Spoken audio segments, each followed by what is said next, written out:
피아노 반주 소리가 있으니까 좋죠? 네. 자, 오늘 로마서 8장 26절에서 30절까지 보려고 했는데 29절, 30절의 예정에 관한 것이어서 그거는 좀 더 집중적으로 해야 될 것 같아서 오늘 28절까지 보도록 하겠습니다.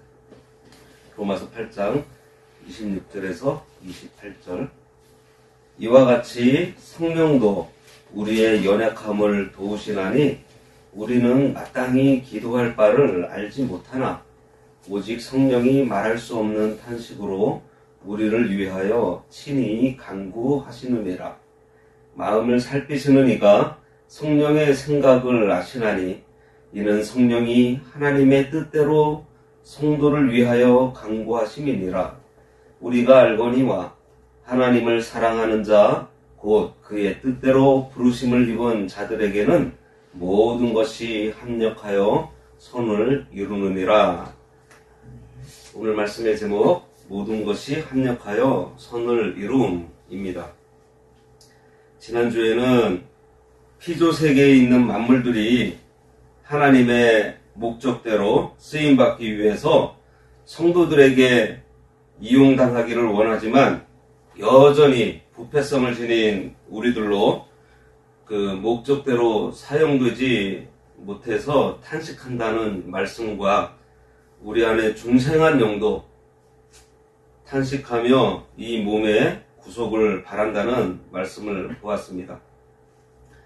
바울은 이 피조물의 탄식에 이어서 성도의 탄식에 대해서 언급하고 있고 오늘 본문에서는 성령께서도 탄식한다고 말하고 있어요. 이렇게 성령과 성도 그리고 만물이 함께 탄식하는 것은 한시바삐 이 피조 세계가 원래의 그 창조 목적대로 새롭게 회복되기를 모두가 갈망하고 있기 때문입니다. 26절 이와 같이 성령도 우리의 연약함을 도우시나니 우리는 마땅히 기도할 바를 알지 못하나 오직 성령이 말할 수 없는 탄식으로. 이건 뭐냐면 아주 간절함, 진실함으로입니다. 우리를 위하여 친히 간구하시느니라. 여기에서 이와 같이 라고 말하고 있는 것은 성도가 소망 중에 인내하는 것 같이 라는 의미입니다. 여기에서는 이와 유사하게 성령께서도 끝까지 성도들을 보호하시고 온전히 구원에 이르도록 역사하고 계신다고 지금 말하고 있어요. 성령께서 우리의 연약함을 도우신다고 하는데 우리의 연약함은 단순히 그냥 그 한계를 가진 것만 의미하고 있지 않습니다. 보다 근본적으로는 우리 인간의 이 부패성, 이 타락한 본성, 이 죄의 성향을 의미한다고 볼 수 있어요. 이러한 죄성 때문에 성도들 역시 하나님의 뜻을 거슬려 늘 범죄하고 있습니다. 그러나 이때 성령께서 우리의 손을 붙잡아 넘어진 자리에서 일으켜 세워주시고 진리 가운데로 항상 인도해 주세요. 이러한 사실은 여기서 돕는다는 말이 상대편을 붙들어 준다는 그러한 의미가 있습니다. 그래서 우리는 자연인으로서는 비록 연약한 가운데 있지만 마침내 이 죄악의 험한 파도를 헤치고 나서 하나님 나라에 능히 도달할 수 있게 된다는 거예요. 우리는 마땅히 기도할 바를 알지 못하나 그랬습니다. 이것은 우리가 하나님의 형상을 따라서 지음을 받아서 하나님과 교통할 수 있는 존재입니다. 그런데 아담의 타락으로 인해서 우리 영혼까지도 부패하게 되었고 손상되어서 그 능력을 상실했어요. 하나님과 교통하는 능력을 상실했어요. 그래서 우리는 하나님의 뜻을 완전히 알지 못하기 때문에 반드시 기도할 것들을 간구하지 못하고 있는 것입니다. 기도를 할 때 보면은 내가 생각하던 바가 다 나와야 되는데 다 나오지가 않아요. 그러나 이러한 가운데서도 우리가 하나님께 어린아이처럼 기도할 수 있는 까닭이 있습니다. 그것은 하나님께서 예수 그리스도를 통해서 성도를 자신의 그 양자로 삼아 주셨고요. 또 예수께서는 우리에게 주기도문을 통해서 기도하는 사람의 그 마땅한 자세, 그리고 어떠한 것을 강구해야 될 것인지 등을 자세하게 또 우리들에게 가르쳐 주셨습니다. 그래서 예전에 이병규 목사님께서는 기도가 안 되면은 주기도문을 계속해서 기도 시간에 외우라 그러셨어요. 그 안에 기도가 다 있다 그러시면서, 그래서 이 로마서가 끝나면은 주기도문하고 사도신경을 좀 강해를 하려고 합니다. 그래서 우리가 주기도문을 매주 예배, 수요 예배, 오후 예배 시간에 주기도문으로 기도를 하고, 또 매 주일마다 사도신경으로 고백을 하고 있는데 무슨 의미인지 모르고 하는 경우가 많아요. 예를 들면은 사도신경 같은 경우가요, 과학적으로 증명할 수 있는 것들이 하나도 없습니다. 그것을 내가 믿사오며 하면서 우리가 고백을 하는데, 제일 첫 번째가 뭐죠? 창조주 하나님을 우리가 고백을 하잖아요. 우리가 매일 입술로는 창조주 하나님을, 전능하신 하나님이 내 아버지라고 고백을 하는데, 우리의 삶 가운데서는 그 고백대로 살고 있지 않는 우리 모습을 가끔 보게 됩니다. 그래서 참 그게 중요한 것 같아서 그것을 지금 준비하고 있는데요. 바로 이 하나님께서, 예수님께서 우리들한테 이 기도를 가르쳐 주셨어요. 그래서 그 기도를 하면 됩니다. 그런데 우리가 하지 못하는 것을 지금 성령께서 도와주신다는 거예요. 오직 성령이 말할 수 없는 탄식으로 우리를 위하여 친히 간구해 주신다 그랬습니다.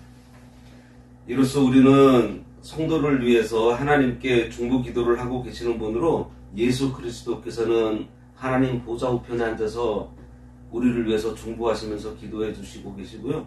이 성령님께서는 또 우리 안에 계시면서, 내 안에 있으니까 나의 속사정을 다 아실 거 아니에요. 그걸 또 기도해 주시는 거예요. 그런데 두 분의 사역 방법이 서로 달라요. 왜냐하면 예수님께서는 십자가상에서 구속사역을 성취하신 다음에 부활하시고 승천하셔서 하나님 보좌 우편에 계시면서, 사탄이 하나님께 성도를 참소할 때에 예수님께서는 그 옆에서 또 변호해 주시면서 우리를 도우고 계시고, 오순절 이후에 강림하신 성령님께서는 지금 우리 가운데 내주하시면서 성도들이 하나님께 무엇을 간구해야 될지 친히 알려주고 계신다는 것입니다. 아무튼 사람의 사정을 사람의 속에 있는 영 외에는 아무도 알지 못하는 것처럼, 하나님의 사정도 하나님의 영 외에는 아무도 알 수가 없습니다. 어디 나오죠? 나중에 찾아보시면 되는데요. 고린도전서 2장 11절에 나옵니다. 그래서 성령께서는 하나님의 뜻대로 성도를 위하여 간구하신다는 거예요. 우리가 기도를 좀 잘못하고 내가 원하는 방향, 좀 인본주의적인 것, 내 욕심을 정욕대로 구하려고 할 때 성령님께서는 그것을 하나님의 뜻대로 기도할 수 있도록 인도해 주신다는 것입니다. 앞에서 몸의 구속 성취 그리고 소망에 도달하기 위해서 성도가 탄식한다고 했고, 여기서는 이러한 성도를 돕기 위해서 성령께서도 말할 수 없는 탄식으로 간구하며 도와주시고 계신다는 것입니다. 이렇게 성도가 몸의 구속을 위해서 탄식하며 애쓸 때 성령께서도 함께 탄식하는 가운데 우리를 위해서 간구하고 도와주세요. 우리가 성령께서 내 안에 내주하고 계신다는 것을 우리가 알아야 됩니다. 사실 성령님께서 보이지가 않아요. 내게 육신적인 어떤 내 오감으로 내가 느낄 수 있는 분이 아닙니다. 그런데 성령님께서 내 안에 계시다는 그 확신이 무엇인가 하면은 예수 그리스도가 믿어지시나요? 예수님께서 십자가상에서 내 죄를 대신 지시고 돌아가신 것이 믿어지시나요? 그 예수님이 부활하신 게 믿어지시나요? 승천하신 건 믿어지시나요? 그리고 다시 오실 건 믿어지시나요? 그게 뭐냐? 성령님께서 내 안에 내주에 계시기 때문입니다. 성령님이 아니고서는 예수 그리스도를 믿지 못한다 그랬어요.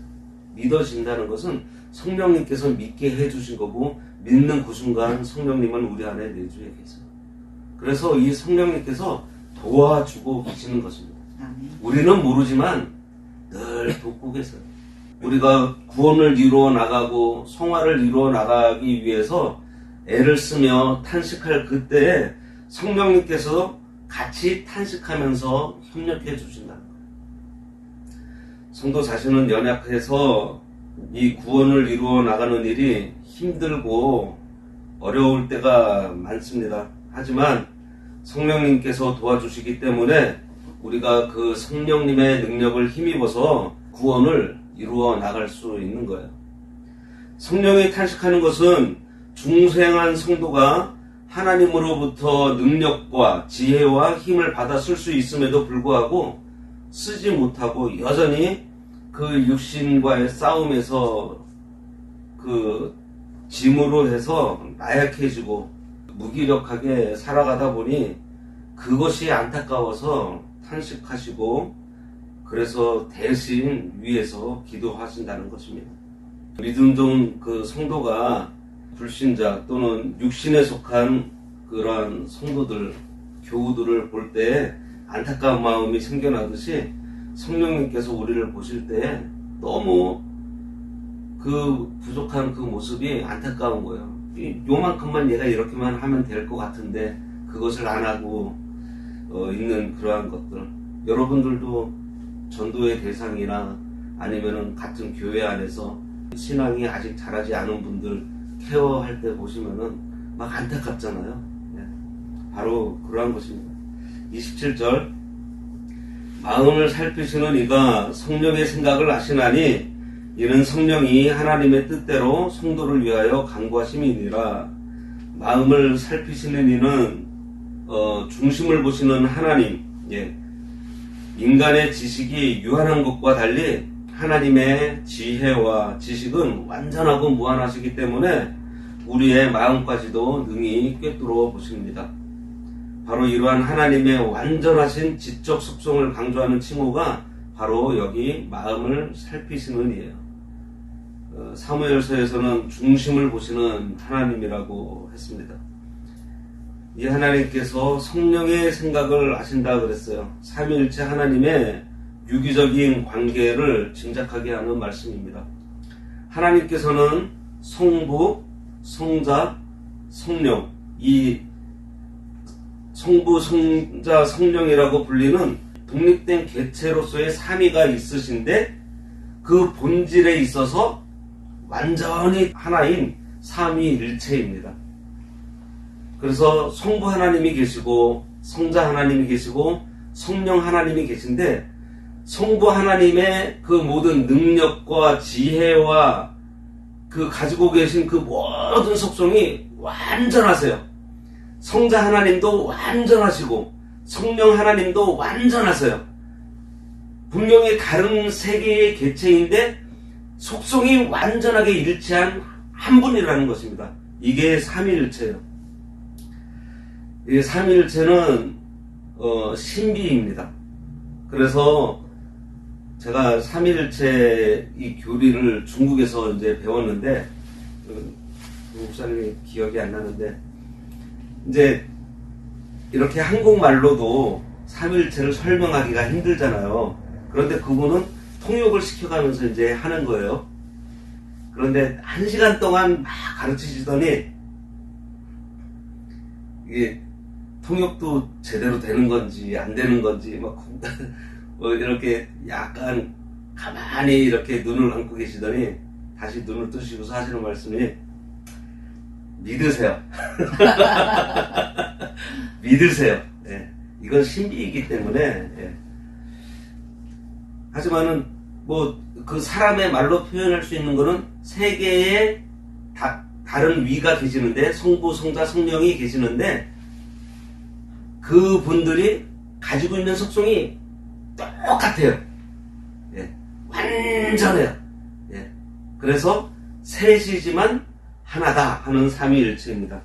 그렇기 때문에 여기 성부 하나님께서 성령의 생각을 아신다는 것은 뭐예요? 완벽하게 일치하기 때문에 알고 계신다는 거예요. 지금 그거를 얘기하고 있는 것입니다. 성령께서 생각하시는 바를 성부 하나님께서 모르실 수가 없다는 것입니다. 성령이 하나님의 뜻대로 성도를 위하여 간구한다 그랬습니다. 성령께서는 성부 하나님께서 계획하시고 성자 하나님께서 성취하신 그 구속사역을 성도들에게 적용시키기 위해서 일을 하세요. 그래서 성령께서는 성도를 위해서 하나님의 뜻과 일치하는 기도를 해주시는데, 이것은 하나님의 뜻에 일치하는 기도만이 응답을 받기 때문입니다. 그러나 성령께서는 하나님께 기도하는 자의 심령 속에서만 그처럼 역사해 주고 계세요. 따라서 우리가 항상 기도해야 하는 이유가 바로 여기에 있는 것입니다. 기도해야 성령께서 도우시는 거예요. 하나님의 뜻에 일치하는 기도만이 응답받는다고 했으니 하나님의 마음, 하나님의 생각, 하나님의 뜻이 무엇인지 알고 기도해야 합니다. 요한일서 5장 14절에 보면요, 하나님의 뜻대로 구하면 들어주신다 그랬어요. 마가복음 11장 23절 24절에서는요, 이룰 줄 믿고 구하면 들어주신다 그랬고, 야고보서 4장 2절과 3절에서는 얻지 못하는 것은 구하지 아니해서고, 또 구하여도 얻지 못하는 것은 정욕으로 쓰려고 잘못 구하기 때문이다 라고 했습니다. 내가 전심으로 기도한다고 응답받는 것이 아니에요. 축구 경기 할 때, 뭐 대통령 선거할 때, 뭐 캠프마다 기도하는 거 한번 생각해 보세요. 그 기도 한다고 되는 것이 아니잖아요.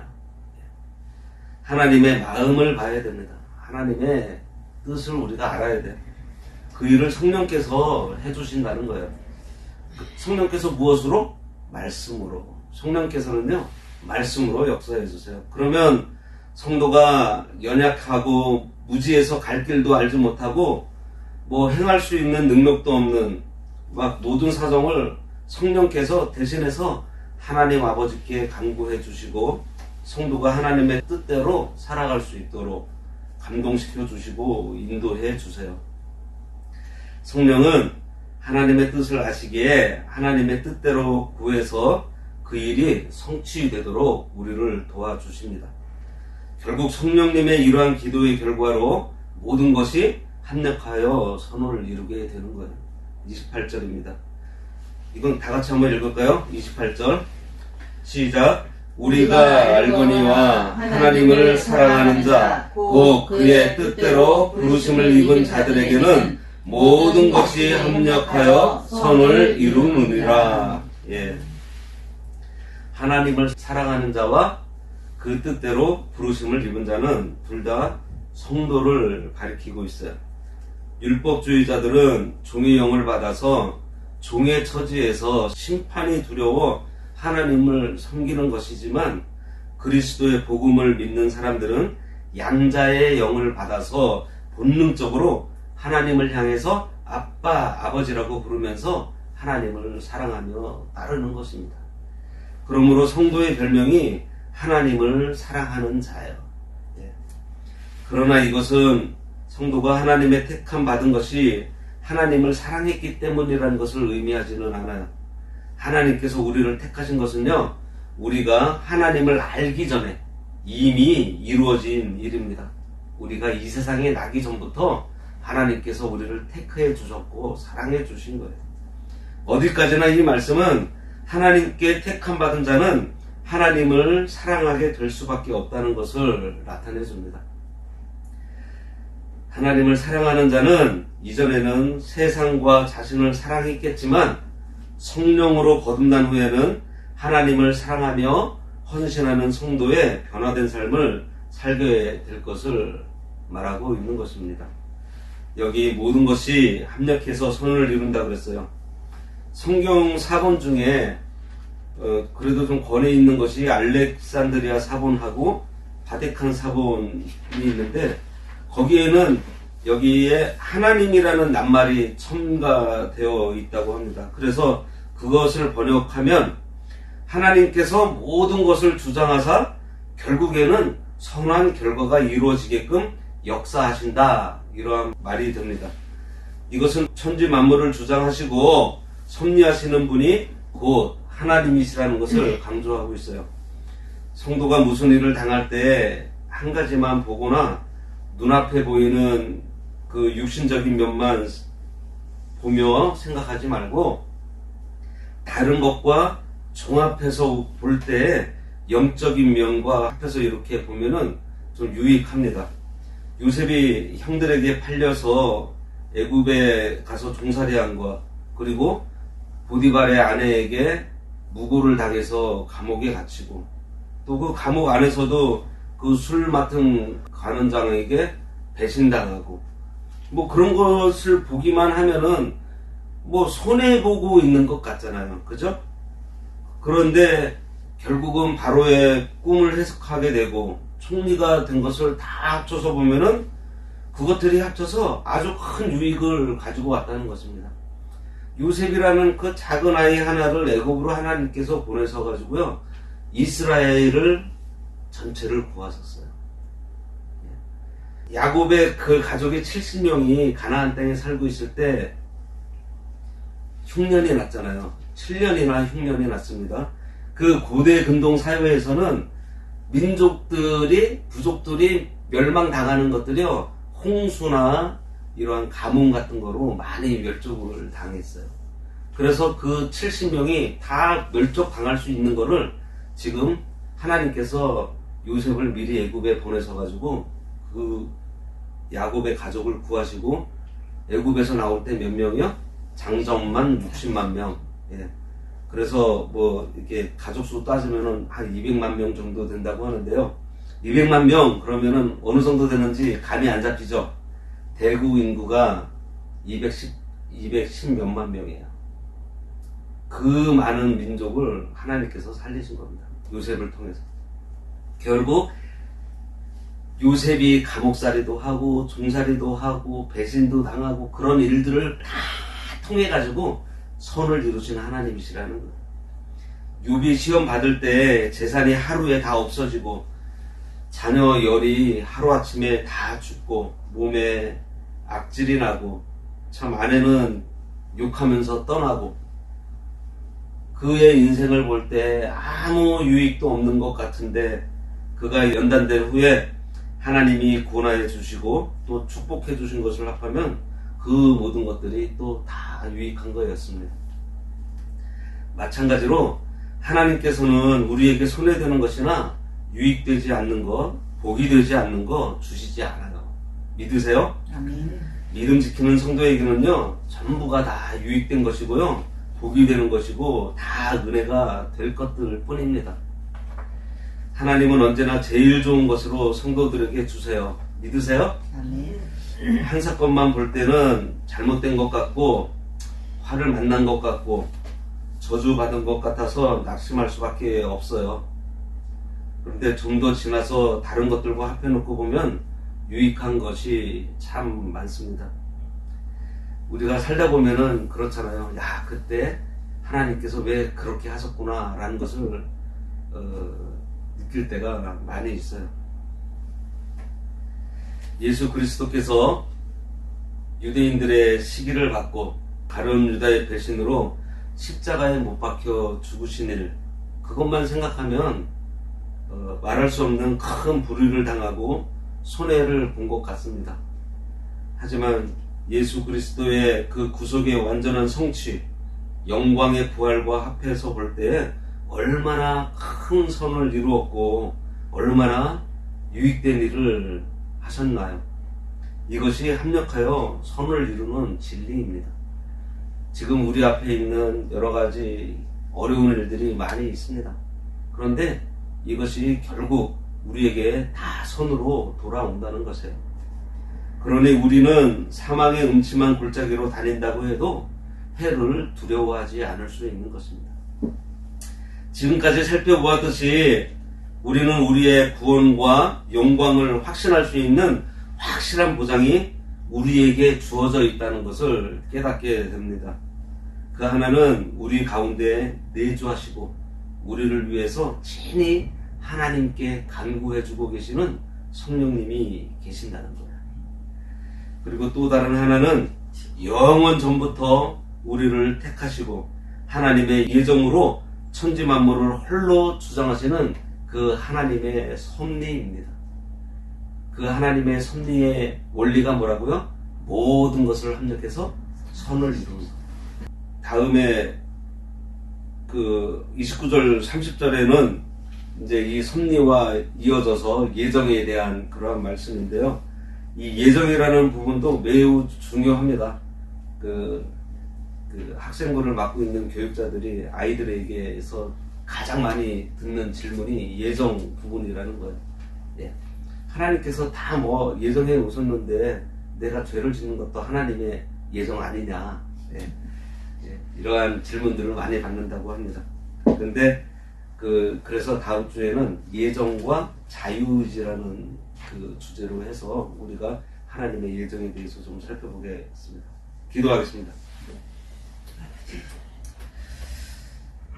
하나님께서 사랑하는 우리에게 일어나는 모든 일들이 합력해서 선을 이루는 것이라 하셨사오니 광야와 같은 이 세상을 나그네로 살아갈 때에 궁예도 만나고 불뱀도 만나고 때로는 물이 없어 목이 마를 때가 있겠지만 그 모든 일이 하나님의 사랑하는 자녀인 우리에게 반드시 있어야 할 일이고 그것들을 모두 합력하여 선을 이루시는 우리 아버지 하나님만 의지함으로 살아가는 저희들 되기 원하오니 우리 안에 함께 하시는 성령님의 강권하심에 저희들이 늘 순종하도록 우리의 심령을 겸손하고 온유하게 하여 하나님께서 우리들에게 주시는 모든 말씀에 순종하는 저희들 되도록 인도하여 주시옵소서. 아멘. 예수님의 이름으로 기도드리옵나이다. 아멘. 아멘.